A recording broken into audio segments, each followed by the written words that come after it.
여러분을 진심으로 환영합니다. 예배하기 전에 함께 인사할까요? 우리 앞뒤 좌우 서로를 바라보세요. 저 보지 마시고 바라보면서 함께 예배에서 기뻐 우리 인사 나누겠습니다. 인사 나누겠습니다. 환영하고 축복합니다. 우리 이제 각자 자리에서 일어나셔서 하나님 앞에 사도신경으로 우리 신앙을 고백하겠습니다. 전능하사 천지를 만드신 하나님 아버지를 내가 믿사오며 그 외아들 우리 주 예수 그리스도를 믿사오며 그는 성령으로 인도하사 인종과 마리아에게 나시고 본교 빌라도에게 고난을 받으사 십자가에 못 박혀 죽으시고 장사한 지 4일 만에 죽은 자 가운데서 다시 살아나시며 하늘에 오르사 전능하신 하나님 편에 앉아 그리로서 산자와 죽은 자를 심판하러 오시고 성령을 믿사오며 거룩한 고뇌와 성도가 서로 교통하는 것과 죄를 사하여 주시는 것과 몸이 다시 사는 것과 영원히 사는 것을 믿사옵나이다. 아멘.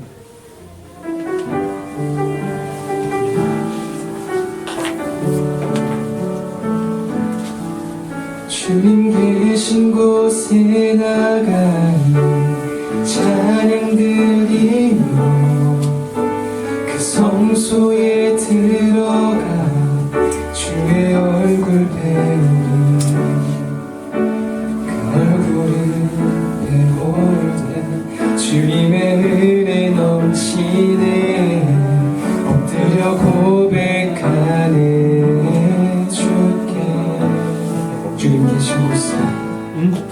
주님 계신 곳에 나가리 찬양 드리며 그 성소에 들어가 주의 얼굴 배우니 그 얼굴을 배울 때 주님의 은혜 넘치네 엎드려 고백하네 주께 주의 위엄 이곳에 가득해 전능하신 하나님 아버지 찬양받기 합당한 존귀하신 주님 주의 위엄 이곳에 가득해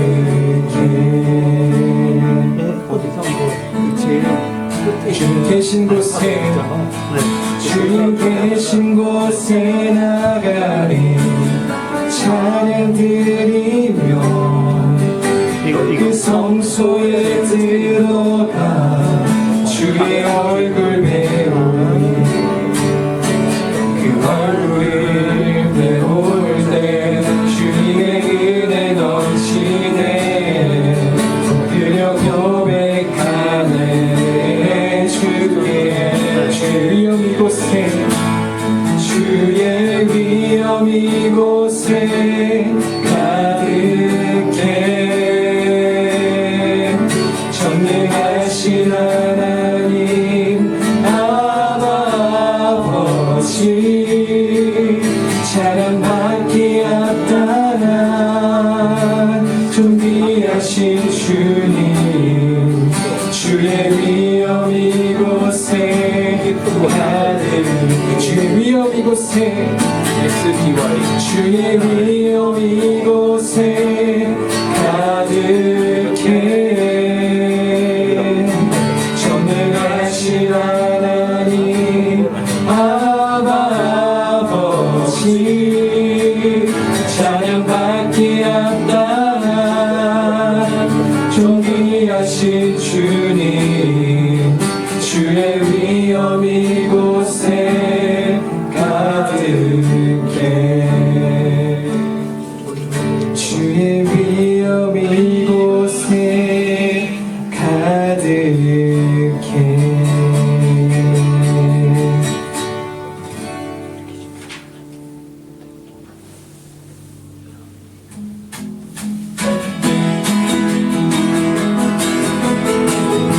찬양할 때 함께 봐주시면서 더 기쁨으로 이 날을 찬양하며 나가겠습니다. 네, 이날은 주가 지으신 날, 이날은 주가 지으신 날, 기뻐하고 즐거워하세. 이날은 주가 지으신 날, 기뻐하고 즐거워하세. 주님 기뻐하라. 주님 기뻐하라. 다시 한번 이날은 주가 지으신 날, 기뻐하고 즐거워하세. 이날은 주가 지으신 날, 기뻐하고 즐거워하세. 주님 기뻐하라. 주님 기뻐하라. 주를 기뻐하라. 주를 기뻐하라. 주를 기뻐하라. 우리 모두 주님 앞에서, 우리 모두 주님 앞에서 기뻐하며 주를 찬양. 존귀하신 우리 주님을 기뻐하며 찬양하세. 주를 기뻐하라. 주를 기뻐하라. 주를 기뻐하라. 주를 기뻐하라. 주를 기뻐하라. 주 안에서 기뻐해. 주 안에서 기뻐해. 주 안에서 기뻐해. 주님 주신 기쁨으로 기뻐하라. 주 안에서 기뻐해. 주 안에서 기뻐해. 우리의 힘은 주를 기뻐하는 것. 기뻐 춤을 추며, 기뻐 춤을 추며, 크게 소리 높여 살아계신 주의 이름 내 마음 나의 찬양해. 주를 바라볼 때 새 힘 주시니 우리의 힘은 주를 기뻐하는 것. 모두 백합시다. 주 안에서, 주 안에서 기뻐해. 주 안에서 기뻐해. 주님 주신 기쁨으로 기뻐하라. 주 안에서 기뻐해. 주 안에서 기뻐해. 주 안에서 기뻐해. 우리의 힘은 주를 기뻐하는 것. 기뻐 춤을 추며, 기뻐 춤을 추며, 크게 소리 높여 살아계신 주의 이름 내 마음 나의 찬양해. 주를 바라볼 때 새 힘 주시니 우리의 힘은 주를 기뻐하는 것. 무화과 나무 나르고 포도 열매 없어도 주님과 함께 하시니 나는 기뻐하고 즐거워하리로다. 기뻐 춤을 추며 크게 소리 높여 살아계신 주의 이름 내 마음 나의 찬양해. 주를 바라볼 때 새 힘 주시니 우리의 힘은 주를 기뻐하는 것. 고백합시다. 기뻐 춤을 추며 크게 소리 높여 살아계신 주의 이름 내 마음 나의 찬양해. 주를 바라볼 때 새 힘 주시니 우리의 힘은 주를 기뻐하는 것. 우리의 힘은 주를 기뻐하는 것. 우리의 힘은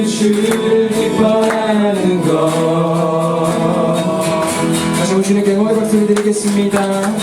네. 자리에 앉아서 찬양하겠습니다.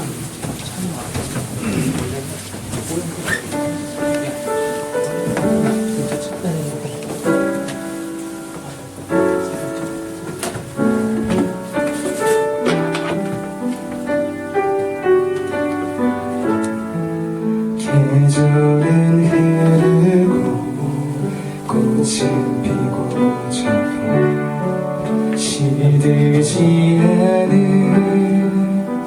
생명이 있네. 바랄 수 없었던 죄인 나에게 생명의 주님 자신을 주셨네. 계절은 흐르고 꽃은 피고 져도 시들지 않은 생명이 있네. 바랄 수 없었던 죄인 나에게 생명의 주님 자신을 주셨네. 나의 삶은 내 주 예수의 것이니 내 생명 나의 예수로 살리. 내 모든 것 내 주 예수의 것이니 내 전부 되신 예수로 살리.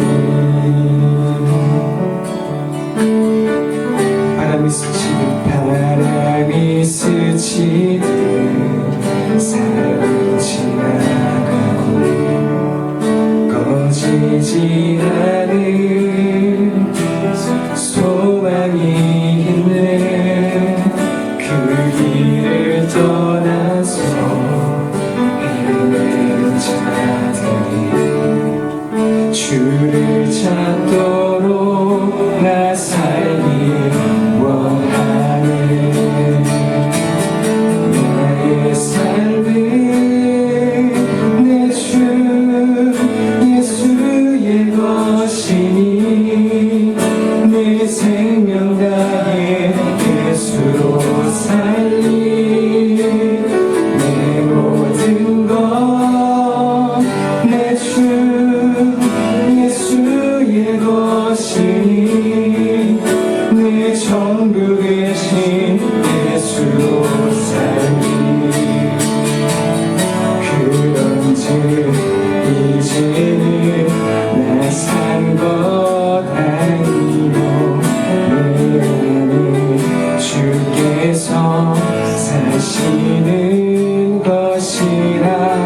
그런즉 이제는 나 산 것 아니요 내 안에 주께서 사시는 것이라. 나의 삶은 내 주 예수의 것이니 내 생명 다해 예수로 살리. 내 모든 것 내 주 예수의 것이니 내 전부 되신. 이 마음을 내 한번 고백하며 나가겠습니다. 나의 삶은 내 주 예수의 것이니 내 생명 다해 예수로 살리. 내 모든 것 내 주 예수의 것이니 내 전부 되신 예수로 살리.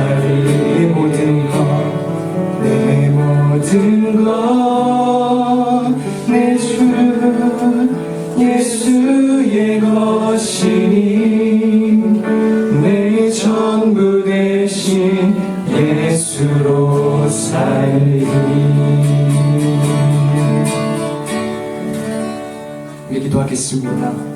학업의 고대음과 진로를 결정하는 여러 갈림길 속에서 숱하게 부딪히는 어려운 가운데 우리가 예수님의 자녀라는 본질을 잊지 않고 우리를 끝까지 인도하시고 붙드시는 그 주님을 놓치지 않고 주어진 자리에서 충실히 삶을 살아가는 우리 모두가 될 수 있도록 지금 함께 기도하겠습니다.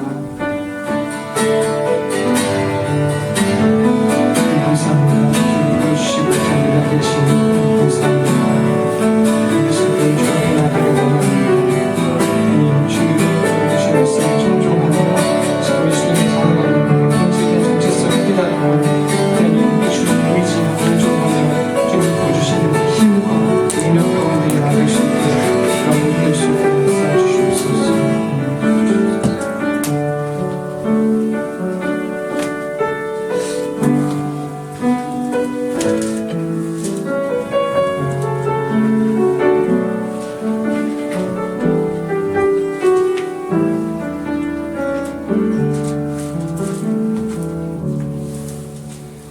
하나님, 오늘도 이 주님을 예배하는 이 주일의 자리로 인도하여 주심에 감사드립니다.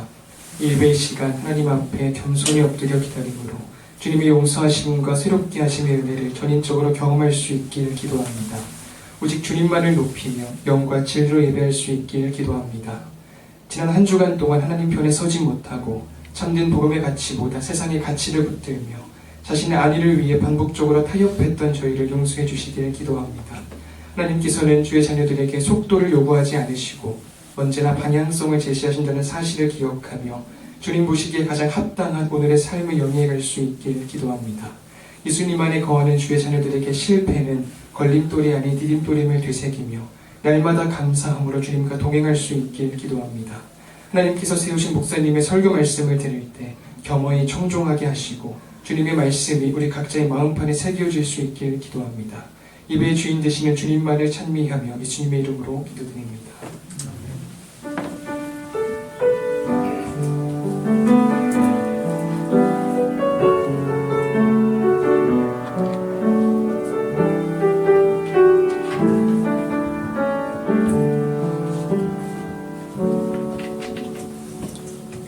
네, 저희가 오늘 함께 보실 말씀은 신약성경 사도행전 7장 9절부터 16절까지를 함께 보도록 하겠습니다. 사도행전 7장 9절부터 16절까지입니다. 제가 가진 성경으로는요, 신약, 앞에가 구약이고 뒤에가 신약인데 신약 197쪽에 있습니다. 신약 197쪽 사도행전 7장 9절부터 16절.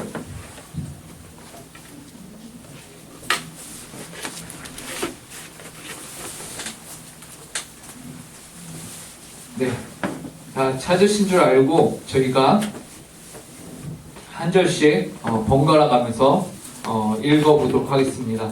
제가 먼저 읽겠습니다. 9절부터 읽겠습니다. 여러 조상이 요셉을 시기하여 애굽에 팔았더니 하나님이 그와 함께 계셔 그 모든 환난에서 건져내사 애굽 왕 바로 앞에서 은총과 지혜를 주시매 바로가 그를 애굽과 자기 온 집의 통치자로 세웠느니라. 그때에 애굽과 가나안 온 땅에 흉년이 들어 큰 환난이 있을세 우리 조상들이 양식이 없는지라. 야곱이 애굽에 곡식이라는 말을 듣고 먼저 우리 조상들을 보내고 또 재차 보냄에 요셉이 자기 형제들에게 알려지게 되고 또 요셉의 친족이 바로에게 드러나게 되니라. 요셉이 사람을 보내어 그의 아버지 야곱과 온 친족 75사람을 청하였더니 야곱이 애굽으로 내려가 자기와 우리 조상들이 거기서 죽고 세겜으로 옮겨져 아브라함이 세겜 하몰의 자손에게서 은으로 값주고 사 무덤에 장사되니라. 아멘. 예, 우리는 지난 시간부터 사도행전 7장에 대하여서 함께 설교를 시작하였습니다. 사도행전 7장은 초대교회의 집사로 선출이 된 스데반 집사의 설교 내용을 담고 있습니다. 지난 시간에 그렇게 말씀드렸는데요. 스데반은 초대교회의 집사로서 이제 초대교회가 직면하고 있었던 행정적인 문제가 있었어요. 이제 사람들을 돕는 일인데 이 돕는 것이 사도들의 사람들이 너무나도 갑자기 많아지니까 사도들의 힘만으로는 부족했던 거예요. 그래서 도움을 받아야 하는데 정작 도움을 받지 못하는 사람들이 있었어요. 그래서 그 사람들로 인하여서 분란이 일어납니다. 왜 우리는 안 도와주고 저 사람 도와주고 그러냐? 그래서 이 사도들이 어떤 일을 하냐면, 그래? 그러면은 이 일을 전담으로 맡아서 해줄 수 있는 집사라는 직분을 가진 스사람들을 우리가 세우자라고 했어요. 그래서 집사들이 세워졌고요. 그 집사로 세워진 인물 중에 한 명이 바로 사도행전 7장에서 설교를 하고 있는 스데반이라는 사람이었어요. 그런데 스데반이요, 이렇게 설교를 하게 된 이유는요, 무엇이냐면요, 지금 스데반이 유대인의 공회에 서서 하나님의 말씀을 전할 수밖에 없는 형편에 처해 있던 것이죠. 그 이유는 무엇이냐? 스데반이 전도를 굉장히 열심히 했어요. 전도를 굉장히 열심히 하다 보니까 스데반을 싫어하고 복음을 애초에 싫어했던 사람들이 스데반을 향해서 저거 마음에 안 드는데? 해갖고 스데반을 모함을 합니다. 없던 얘기를 막 만들어내는 거예요. 그래서 스데반을 결국에는 법정이라고 여겨질 수 있는 유대인들의 공의회라는 곳에 끌고 오게 되는 것이에요. 그 이유가 이제 6장 9절 10절에 있어요. 우리가 함께 살펴보겠습니다. 사도행전 오늘 우리가 7장 읽었잖아요. 그 앞에가 6장이고요. 6장 9절 10절을 보시기 바랍니다.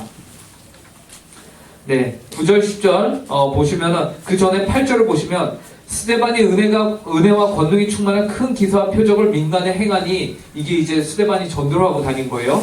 근데 9절과 10절에서요, 이른바 자유민들, 즉 구레네인, 알렉산드리아인, 길리기아와 아시아에서 온 사람들이 회당에서 어떤 자들이 일어나 스데반과 더불어 논쟁할세 스데반이 지혜와 성령으로 말함을 그들이 능히 당하지 못하여. 여러분, 스데반이 외쳤던 것은요, 복음이에요. 복음은요, 진리이죠. 진리이기 때문에 결코 논리적으로 비진리 가운데 서 있는 자들이 이 진리의 복음과 싸워서 이길 수가 없어요. 그래서 논리적으로 이들이 이론적으로 당하지를 못했다. 논쟁을 했으나 이기지를 못한 것이죠. 그리하여 이들이 스데반을 향해서 선택한 행동이 무엇이냐? 바로 주변의 사람들을 매수하고 스데반 집사를 모함한 것입니다. 그래서 6장 11절 13절을 마저 보시기 바랍니다. 6장 11절 13절. 거기서 이렇게 말합니다. 사람들을 매수하여 말하게 하되 이 사람이 모세와 하나님을 모독하는 말을 하는 것을 우리가 들어노라 하게 하고 백성과 장로와 서기관들을 충동시켜 와서 잡아가지고 공회에 이르러. 결국 스데반을 모함하고 사람들 매수해서 거짓말을 해갖고 이 사람들이 하지도 않은 말을 했다라고 스데반을 모함해서 어디로 끌고 와요? 공의회로 끌고 온 겁니다.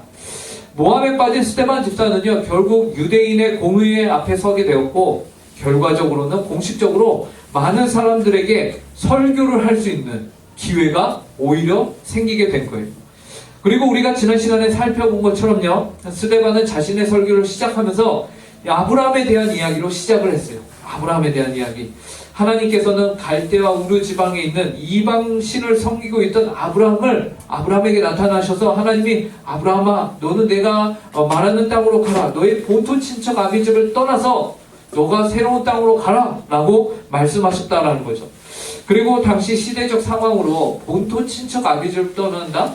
부족 사회에서 자신의 부족을 떠나서 홀로 새로운 길을 개척하여 간다? 이것은 거의 언제 강도나 언제 주변 부족으로부터 공격을 받아도 누구 하나 보호해줄 수 없는 아주 위험한 선택이에요. 그런데 아브라함이 하나님의 말씀에 순종했다라는 것을 우리가 지난 시간에 봤습니다. 그러면서 아브라함을 부르실 때 하나님께서는 심지어 아브라함에게요, 어떤 보증이 될 만한 뚜렷한 것, 그러니까 내가 이 땅을 줄게 할 때에 그 땅에 대해서 성경에선 그 땅에 발붙일 만큼 정도의 땅도 허락하지 않았다라고 해요. 와, 이거 너무한 거였죠. 아브라함에게 주어진 것은 오직 단 한 가지였는데 그것은 약속이었어요. 약속. 여러분, 단지 약속만 주어졌습니다. 약속은 우리가 당장에 확신을 할 수도 없고 눈에 보이지도 않고 손에 잡히지도 않는 것이, 실체가 없는 것이 약속이죠. 어떻게 보면 가장 불안한 것이 약속인데, 그럼에도 불구하고 아브라함은 이 약속만을 가지고서, 이 약속만을 붙들고서 무엇을 했느냐? 하나님의 말씀에 의지하여서 나그네의 삶을 시작했다라는 것입니다. 그렇기 때문에 우리 모두는 이 땅을 본향으로 여기며 사는 삶이 아니라 오직 하나님의 말씀에, 약속에 의지하고 순종하여 이 땅에서는 나그네의 삶을 살아야 한다라고 우리가 생각했습니다. 우리의 본향은요, 이 땅에 있지 않아요. 예. 우리가 100년 만년 이 땅에 있는 것처럼 우리가 이 땅에서 내가 재미를 느껴야지, 내가 이 땅에서 난 진짜 이거 게임만 여기서 평생 하면은 난 더 이상 바랄 게 없어. 아버지 어머니 저는 바랄 거 없습니다. 제가 어릴 때 그랬거든요. 목사님은 어릴 때 여러분들 같이 핸드폰이 없었어요. 어디서 게임을 했느냐, 문방구에 가면요 이제 목욕탕에서 쓰는 높이 정말 요만한 의자가 있습니다. 그 의자에 앉아서 요만한 게임기 앞에 이렇게 앉아갖고, 예, 여러분들 요즘 뭐 레트로 해갖고 많이 있잖아요. 그게 목사님 때 하던 겁니다. 예, 그래갖고 20원씩 넣고 하고, 50원짜리는 진짜 비싼 게임, 뽀글뽀글 아세요? 예, 그리고 너구리 이런 게 이제 20원 이렇게 해갖고 했었는데, 예, 근데 그때 저는 생각했어요. 나는 평생 이것만 하고도 살 수 있을 거야. 근데 여러분, 우리가 정작 살아야 할 곳은요, 이 땅이 아닙니다. 우리가 정작 마음을 두고, 우리가 정작 목표를 두고 있어야 하는 것은 이 땅의 삶이 아니에요. 우리가 정말로 관심을 두고 노력하고 우리의 힘을 쏟아야 할 곳은, 우리의 관심을 쏟아야 할 곳은요, 저 하늘나라입니다. 여러분, 이 땅에서는요, 길어야 7, 80년을 살아요. 근데 죽은 다음에는요, 몇 년을 사는지 아세요? 영원을 살아요. 영원과 7, 80년을 비교했을 때에 자연스럽게 우리가 가져야 하는 것은 무엇이냐면, 어느 것에 우리가 더 에너지를 쏟아야 하느냐라는 겁니다. 여러분, 무엇에 에너지를 쏟아야 되겠어요? 7, 80년 사는 인생입니까? 아니면 영원히 사는 인생입니까? 당연히 영원히 사는 인생에 우리의 모든 것을 쏟아야 됩니다. 그런데 많은 사람들이 이 7, 80년 사는 인생에 올인해요. 이 인생이 마치 천년 만년 갈 것처럼 올인해요. 이 인생에서 모든 인생을 결정낼 것처럼 올인합니다. 하지만 그것은 그릇된 생각이죠. 그것은요, 영혼을 무시하고 영혼을 바라보지 않고 언젠가는 내가 죽을 존재라는 것을 잊고 사는 겁니다. 망각한 인생이에요. 절반도 안 되는 인생이에요. 망각한 인생. 온전한 인생은요, 자신이 죽을 것도 인지하고, 그리고 언젠가는 자신이 죽음 이후의 삶을 살아갈 것도 알고, 그렇기 때문에 죽음이 두렵지가 않아요. 왜요? 우리에게는 소망이 있기 때문이죠. 약속이 있는 거예요. 아브라함이 비록 그 땅에 발 담글 땅조차 얻지 못했지만 하나님으로부터 약속을 받은 아브라함이 어떻게 살았습니까? 그 약속에 순종하여, 말씀에 순종하여 본토 친척 아비집을 떠났습니다. 나그네 인생을 살았습니다. 이 땅은 우리에게 나그네 인생을 요구합니다. 우리는 이 땅에서 본향처럼 살아서는 안 돼요. 예. 그러니까 여러분, 죽으나 사는 게임만 하지 마세요. 예. 저처럼 됩니다. 예. 그래서요, 아브라함은요, 약속을 믿고 하나님께 순종하는 삶을 살며 이 땅에서 가장 바르게 사는 삶이 무엇인지를 우리에게 제시를 해준 것이에요. 그리고 오늘은요, 아브라함을 통해서 이삭을 낳고, 이삭이 야곱을 낳고, 야곱이 다시 12지파를 이루는 12조상을 낳았다라는 것으로 시작을 합니다. 그래서 오늘은 스데반의 설교 두 번째 단락, 사도행전 7장이 스데반의 설교인데, 그 스데반의 설교는 총 4단락으로 구성이 된다고 했어요. 그래서 지난 시간에 저희가 아브라함에 대해서 봤고요. 오늘은 이제 그 아브라함의 손자의 증손자군요. 그가 되는 이제 야곱, 요셉에 대한 이야기를 함께 살펴보고자 합니다. 그런데 마침 오늘 우리가 보고자 하는 이 본문의 배경이 되는 창세기 이야기가요, 언제 등장을 하냐? 어제 우리가 매일 성경 읽기를 하게 되면요, 우리가 성경 읽기를 하잖아요. 매일 한 장씩, 두 장씩. 어제 본문이요, 딱 오늘 본문의 배경이 되는 이야기였습니다. 어떤 얘기냐? 요셉과 그 형들의 이야기예요. 그 형들이요, 요셉이 거의 막내거든요. 그 12형제 중에서. 근데 그 요셉을요, 그 형들이 어떻게 했냐? 우리가 오늘 함께 보도록 하겠습니다. 자, 먼저 여러분, 요셉은요, 야곱은요, 12아들이 있었습니다. 그 12아들 중에서요, 요셉이라는 아들이 있었어요. 근데 그 요셉이라는 아들만 특별히 사랑했습니다. 특별히 사랑했어요. 그 이유는 뭐 여러 가지가 있을 수 있겠는데, 아버지 야곱에게는요, 4명의 처가 있었습니다. 예, 와, 대단하죠? 4명의 처가 있었어요. 그로부터 12명의 자식이 생겼는데, 그 중에서 4명의 처 중에서 한 아내를 굉장히 사랑했어요. 근데 그 아내, 사랑하는 아내가 낳은 아들이 누구냐? 요셉이었어요. 그리고 그 아내는 지금 죽어서 세상에 없어요. 그러니까 야곱의 입장에서는요, 내가 가장 사랑했었던 여자의 자식만 이제 이 세상에 남은 거죠. 그래서 그 아들을 많이 사랑했어요. 그래서 성경에 보면 어느 정도로 사랑했느냐? 예, 그 아들에게만 특별한 옷을 지어줄 정도로, 채색 옷이라는 특별한 옷을 지어줄 정도로 사랑했습니다. 그리고 그런데 이렇게 사랑을 많이 받는 요셉이요, 그 나머지 형제들로부터 미움을 받아요. 시기를 받습니다. 창세기 37장 2절에 보면 이렇게 말해요. 야곱의 족보는 이러하니라. 요셉이 17세에 소년으로서 그의 형들과 함께 양을 칠 때에 그의 아버지의 아내들 빌라와 실바의 아들들과 더불어 함께 있었더니 그가 그들의 잘못을 아버지에게 말하더라. 요셉이 형들로부터 미움을 받는 이유가 무엇입니까? 그가 그들의 잘못을 아버지에게 말하더라. 형들이랑 같이 양치고 있는데 양치다가 형들이 뭐 잘못한다, 뭐 이렇게 몰래 양을 잡아갖고 자기들끼리 몰래 구워갖고 양고기를 먹는다, 뭐 이런 게 있으면은 아버지한테 바로 이러는 거예요. 형들, 야, 우리끼리 조용히 양고기 먹으면서 파티하자 이랬는데 그거를 이렇게 지켜보다가 아버지한테 가서 고자질을 하는 겁니다. 여러분, 고자질하는 인간을 누가 좋아합니까? 그죠? 예, 고자질하는 인간 누가 좋아해요? 여러분, 남의 잘못이 있더라도요, 예, 바로 그것을 지적하거나 바로 고자질하지 마시기 바래요. 이것은 삶의 지혜예요. 왜냐면요, 그 사람이 그런다는 건 굳이 여러분들이 말 안 해도요, 다 아는 사실이에요. 예, 어떤 사람의 잘못을요, 여러분들이 말 안 해도요, 그들의 삶의 모습과 태도가 자연스럽게 드러나서, 아, 원래 저 사람이 그러는구나 라는 것을 나뿐만 아니라 다른 사람들도 다 알아요. 그러니까 굳이 여러분이 말해서 그 사람과 싸울 필요가 없는 것이죠. 하나님께서는요, 되려 우리에게 최대한 모두와 화평을 이루며 살라라고 말합니다. 그러므로 여러분이 누군가의 잘못을 말하기보다는요, 그 사람의 잘못이 보이면요, 그것을 고자질하기보다는요, 그 사람에게 말하세요. 야, 내 생각에는 너 지금 이거는 약간 좀 잘못된 것 같은데 이것보다 이렇게 하는 게 낫지 않겠냐? 그렇게 말하세요. 예, 그게 훨씬 낫습니다. 그런데 이렇게 말하기 전에 막 정죄하고 막 싸우고 막 마음에 상처 주고 이런 식으로 하면 안 되고요. 충분히 기도하고, 그리고 마음이 정말로 내가 저 친구를 사랑하는 마음이 생길 때 그때 그 친구에 가서 얘기하세요. 야, 내가 생각해봤는데 너 이거 아닌 것 같아 하면서 진실되게 얘기할 때 그 친구도 진실되게 받을 수 있는 것입니다. 그래서 모두와 화평을 이루는 여러분이 될 수 있기를 바라고요. 근데 요셉이 그걸 못했어요. 그런데 이보다 더 큰 문제가요, 요셉에게 있었어요. 그것은 무엇이냐면, 안 그래도 고자질해갖고 기분 나쁘고 탁 때리고 싶은 녀석인데, 이 녀석이 하루는 꿈을 꿨거든요. 꿈을 꿨는데 어떤 꿈을 꿨느냐, 이런 꿈을 꿨습니다. 밭에 곡식 단을 묶어뒀는데 그 단들이 다 형들의 단까지, 자기가까지 12개의 단이 있어요.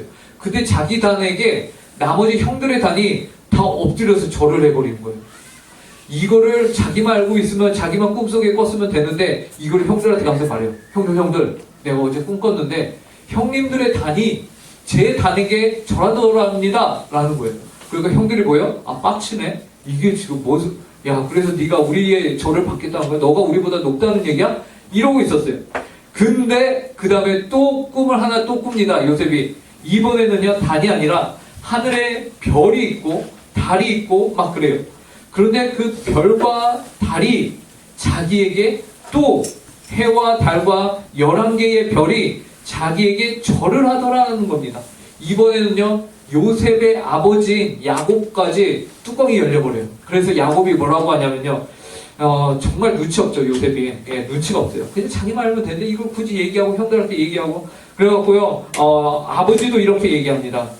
그가 그의 꿈을 아버지와 형들에게 말하매 아버지가 그를 꾸짖고 그에게 이르되, 네가 꾼 꿈이 무엇이냐? 나와 네 어미와 네 형들이 참으로 가서 땅에 엎드려 너에게 절하겠느냐?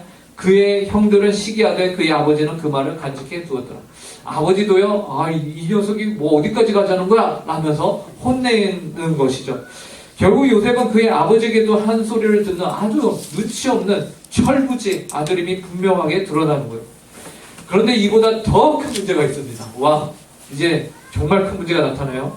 그것은 무엇이냐? 그의 형들입니다. 이 모든 얘기를 들은 형들이요, 이제 요셉을 어떻게 할까요? 그 형들이요, 요셉을 노예로 팔아버립니다. 아버지가 없을 때에 형들이 양을 치고 있었어요, 들에서. 근데 아버지가, 야, 네 형들 이번에 일 잘하고 있나 한번 보고 와라. 또 한 거죠. 워낙 고자질 잘하니까 아버지도 이제 보낸 거예요. 그래서 요셉이 형들을 찾으러 갔어요. 여기 갔는데 이 지역이 없고 저기 갔는데 저 지역이 없습니다. 근데 주변에 어떤 사람이, 야, 니들 형들, 너의 형들 저쪽에 있던데? 하고 저쪽으로 또 갑니다. 근데 저쪽으로 가는 중간에 이제 형들이 요셉이 오는 걸 봐요. 그러면서 형들이 뭐라고 하냐, 야, 저기 꿈쟁이 온다, 꿈쟁이가. 꿈꾸는 자가 오는구나 라고 말합니다. 그러면서 형들이 모의를 합니다. 어떤 것을 얘기하냐, 야, 우리 저 요셉 죽여버릴까? 라고 합니다.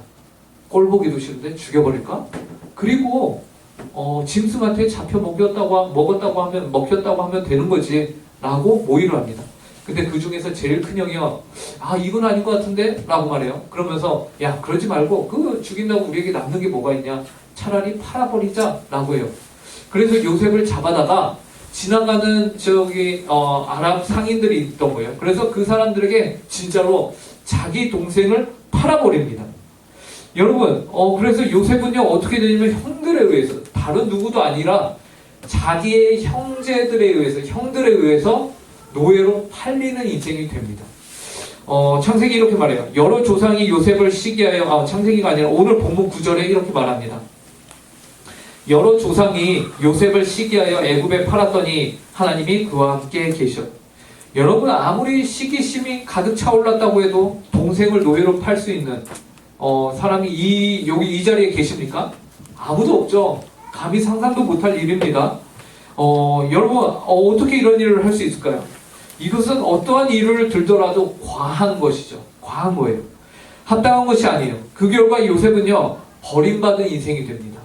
가족은요, 이 세상에서 다 버려도 가족만은 나를 지켜줘야 되는데, 요셉은 어떠한 상처를 받게 되냐면, 이 세상이 다 버렸는데 가족마저도 버린, 아니 오히려 가족이 자신을 더 버린 그런 인생이 됩니다.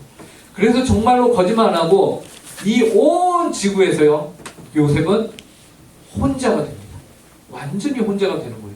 노예로 팔리면서 전혀 모르는 땅에 전혀 모르는 사람들이 있는 곳으로 끌려가게 되는 것이, 그전까지 자기는 채색 옷을 입고 살았는데, 아버지에게 애지중지 큰 자식이었는데, 철부지였는데, 이제 요셉은요, 어떻게 됩니까? 홀로 서는 존재가 된 것이, 모두에게 버려졌고, 이제 모두가 요셉을 공격할 수 있는 그런 위치가 된 것이, 요셉은 자신의 의도와는 전혀 상관없이 철저하게 본토 친척 아비집을 떠나게 됐죠. 이것은 아브라함의 모습과 똑같습니다. 아브라함은 하나님이 나타나셔서 너는 본토 친척 아비집을 떠나라 라고 해서 이방인의 삶, 이렇게 떠돌이의 삶을 살았다면은, 요셉은 그의 형들에 의해서, 타의에 의해서 어쩔 수 없이 그런 삶을 살게 된 것이죠. 다시 한번 우리는 무엇을 보냐? 믿는 자들의 삶은 이 땅에서는 나그네 인생이구나 라는 것을 우리가 보게 됩니다. 그런데 자신의 동생을 노예로 판 그 형들의 인생은 어떻게 되었을까요? 그 다음에 11절을 보시기 바랍니다. 오늘 본문 11절이에요. 사도행전 7장 11절. 한 목소리로 함께 읽어보도록 하겠습니다. 시작. 그때 애굽과 가나안 온 땅에 흉년이 들어 큰 환란이 있을세 우리 조상들이 양식이 없는지라. 애굽과 가나안 온 땅에 큰 흉년이 들었어요. 요셉의 형들은요, 그래서요, 당장 자신들의 먹을 거리조차 없는 그러한 형편으로 아주 비참한 처지로 놓이게 됩니다. 그러는 와중에 야곱이, 아버지가 애굽에는 양식이 있다더라 라는 소문을 듣죠. 그래서 그곳으로 야곱의 조상들, 야곱이 자신들의 자식들을 보냅니다. 한 번이 아니라 여러 번 보내요. 근데 여러 번 왔다 갔다 하는 사이에 그들이 어떠한 상황에 처하게 되냐면은, 그 애굽에 양식이 유일하게 많은 그 애굽에 그 모든 것을 관리하는 사람이 누구예요? 자신들이 노예로 팔았던 요셉이 그 자리에 있던 겁니다. 와, 어떻게 요셉의 인생에 이러한 일들이 있었을까? 정말로 아이러니한 거죠. 그런데 우리는요, 그 요셉의 인생을 보기 전에요, 먼저 지금 설교가 스데반이 하고 있는 설교거든요. 스데반이 야, 우리 조상들이 어땠냐? 라면서 얘기를 하고 있는 거였거든요. 근데 스데반이요, 아주 흥미로운 표현을 한 가지 합니다. 살았던 그 악랄한 형들을 향해서 뭐라고 표현하는지 아십니까? 우리 조상들이라는 표현을 해요. 우리 조상들.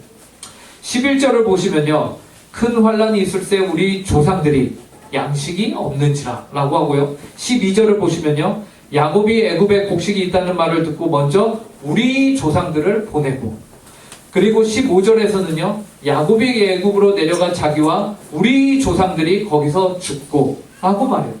스데반은요, 계속해서 요셉을, 자기 동생을 팔아넘긴 그런 악랄한 인간들을 향해서 뭐라고 하냐면요, 우리 조상이다 라고 말해요. 지금 스데반이 이 이야기를 하고 있는 장소가 어디입니까? 유대인들의 공의회라고 했어요. 이 말은 무슨 말이냐면, 이 장소에 있는 모든 사람들은요, 유대인으로서 자부심이 있었습니다. 우리 조상은 유대인이야. 아브라함, 이삭, 야곱의 하나님을 섬기는 그 12지파가 바로 우리 유대인들이야. 이런 자부심이 있었습니다. 근데 스데반이요, 그 자부심이 똘똘 뭉친 강한 그 장소 한가운데서 무엇을 외치고 있나요? 우리 조상들이 그토록 형편없는 죄인들이었다라는 것을 외치고 있는 것이죠. 그토록 형편없는 죄인들이었다. 그들이 뭐 하나 자랑할 것이 없는 이들이다. 그리고 그들의 자손이 바로 나와 당신들입니다. 라고 말하고 있는 거예요. 그런데 그러한 유대인들의 조상들과는 반대로요, 요셉은 어떠했을까요? 노예로 팔려간 요셉, 그렇게 세상에 홀로 버려진 요셉, 가장 보호를 받아야 할 가족으로부터 노예로 팔려진 존재. 그런데요, 성경은 요셉이 결코 혼자가 아니었다라고 말하고 있어요. 예, 누가 그와 함께 있었다고 하죠? 오늘 본문 9절에서 누가 함께 있었다고 했습니까? 아까 끝부분에 하나님이 그와 함께 계셔라고 말하고 있는 거예요. 성경은요, 하나님이 요셉과 함께 계셨다고 말합니다.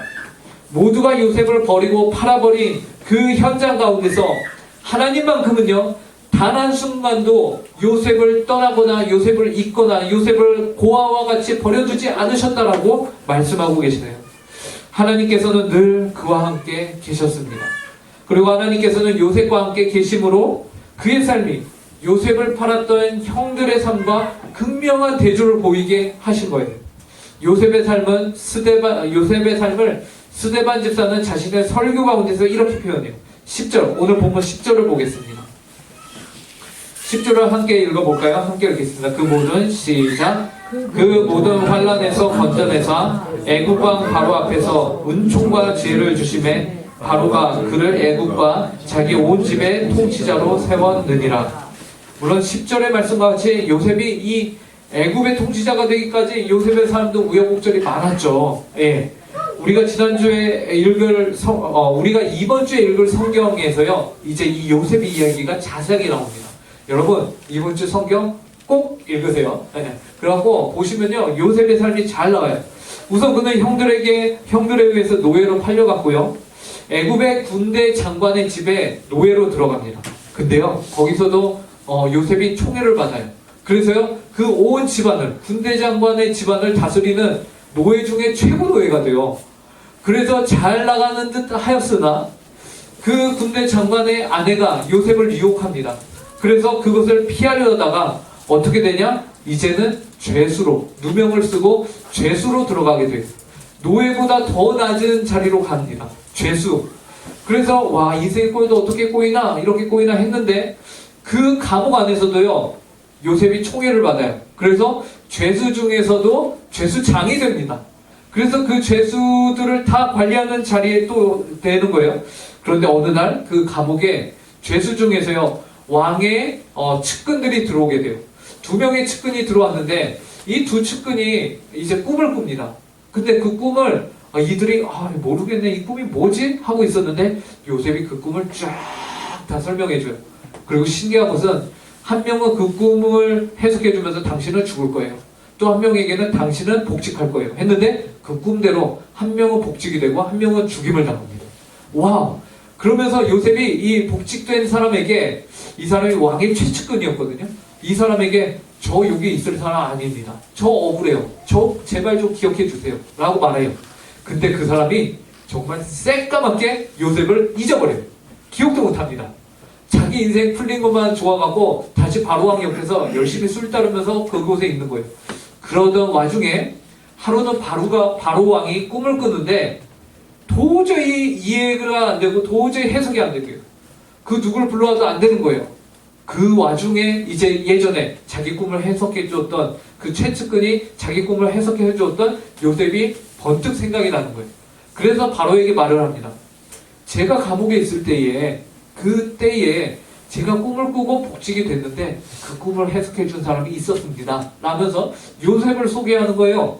그러니까 바로가 바로 요셉을 불러오고 요셉이 그 왕의 꿈을 해석해 줍니다. 그 꿈은 7년의 흉년이 있을 것이고, 침이 너무 큰 게 나왔다. 7년에 흉년이 있을 것이고, 풍년이 있을 것이고, 이 풍년이 지난 다음에 7년의 흉년이 있을 것인데, 와, 말도 못할 흉년일 것입니다. 그렇기 때문에 이 풍년이 있을 때에 왕은 곡식을 차곡차곡 쌓아두셨다가 이 흉년을 잘 지내셔야 됩니다라고 조언을 해줍니다. 그러니까 왕이 이 애굽에 너 같은 자가 없다. 너가 이 애굽을 잘 다스려서 이 7년을 잘 보내고 나머지 흉년 7년도 너가 잘 대비하여라 라면서 애굽의 총리로 세우게 된 것이에요. 이때 요셉이 이제 총리가 됐는데 그 총리가 되었을 때에 흉년이 들면서 누가 요셉을 찾아온 것이요? 그의 형들이 찾아온 것입니다. 양식을 구하기 위해서 요셉을 찾아온 것이요. 그런데요, 중요한 것은요, 이 형들을 만났을 때에 요셉이요 충분히 애굽의 총리였습니다. 이거는 뭐 말 꺼낼 필요도 없이 하면은 그냥 그 형들 목 날라간 그 정도의 위치에 요셉이 있었는데, 요셉이 자신을 팔아버린 그 형들을 만났음에도 불구하고 그 형들을 향해서 단 하나의 해코지도 하지 않았습니다. 요셉은요 그 모든 고된 세월을 지나 만난 형들을요 어떻게 하냐? 용서하는 삶을 살았습니다. 한쪽은 시기하여 남을 해치는 삶을 살았다면은 요셉은요 하나님과 동행하는 자는요 복수가 아닌 충분히 복수를 할 수 있음에도 불구하고 어떤 선택을 했느냐? 용서의 선택을 하였다라는 것이. 요셉이 그의 형들에게 자신의 정체를 처음으로 밝히면서 엄청나게 우는 장면이 있어요. 창세기 45장에 이 장면이 나오거든요. 이 장면 저희가 함께 찾아보도록 하겠습니다. 창세기는요 성경이 가장 앞에 부분이 창세기예요. 그래서 창세기가 나오면요 거기서 45장을 보시기 바랍니다. 창세기 45장 4절과 5절입니다. 제가 된 성경으로는 구약 71쪽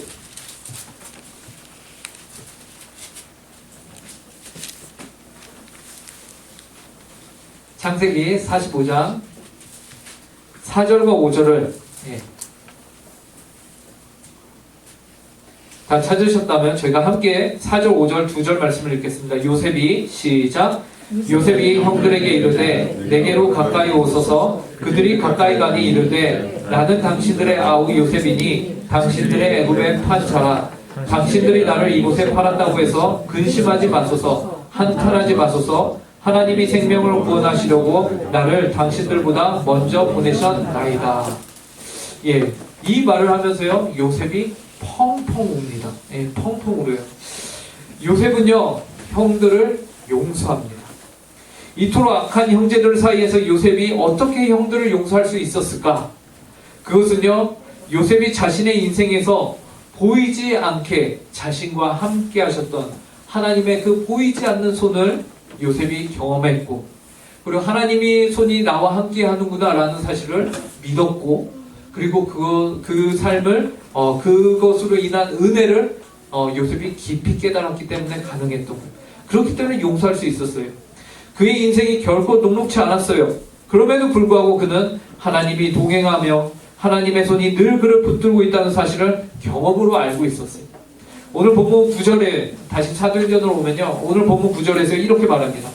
하나님께서 그와 함께 계셨다. 그리고 10절에서는요. 모든 환난에서 그를 건져내셨다. 또 은총과 은혜를 주셨다. 통치자로 세우신 이도 하나님이시다 라고 말씀합니다.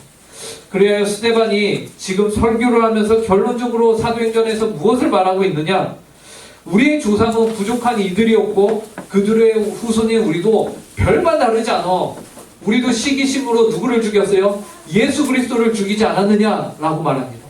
우리도 시기심 가운데 요셉의 형제들이 시기심으로 요셉을 죽였던 것과 같이, 팔았던 것과 같이 우리 유대인들도 그 후손들도 동일하게 시기심으로 예수를 죽였고, 오늘 이 자리에 너희들이 나를 이 공의에 세운 것도 너희들의 시기심 때문이지 않느냐라고 말하고 있는 것입니다.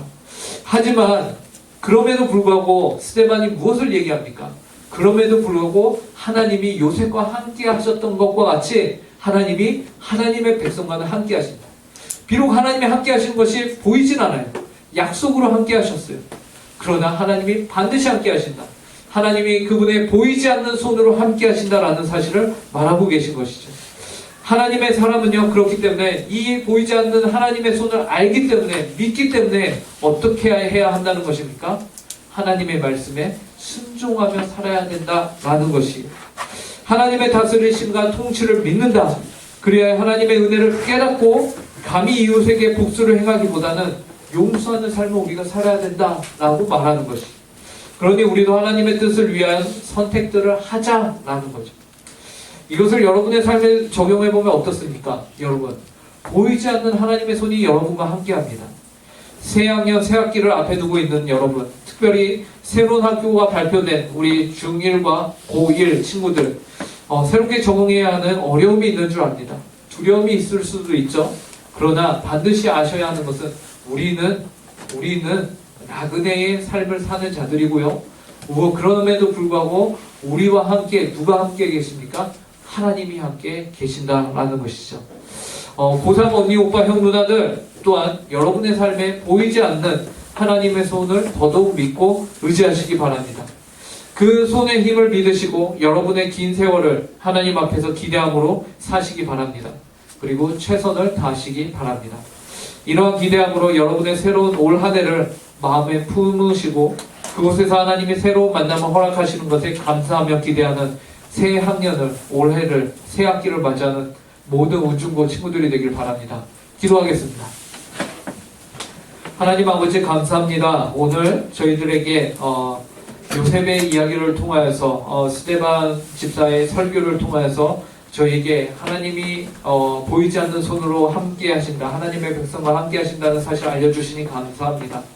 하나님 아버지, 저희가 이 세상을 살아가면서 온갖 시기와 질투 가운데 살아갑니다. 그러나 저희가 그 세상의 삶을 본받지 않게 하여 주시고 저희가 하나님과 동행하는 삶, 그리하여서 저희를 시기하거나 저희를 어렵게 하는 이들을 저희가 되려 용서하고 그들을 위하여 기도할 수 있는 그러한 하나님의 자녀의 삶을 살아가게 하여 주시옵소서. 감사하며 이 모든 말씀 예수님의 이름으로 기도합니다. 준비하신 헌금 하나님께 드리는 시간 갖도록 하겠습니다.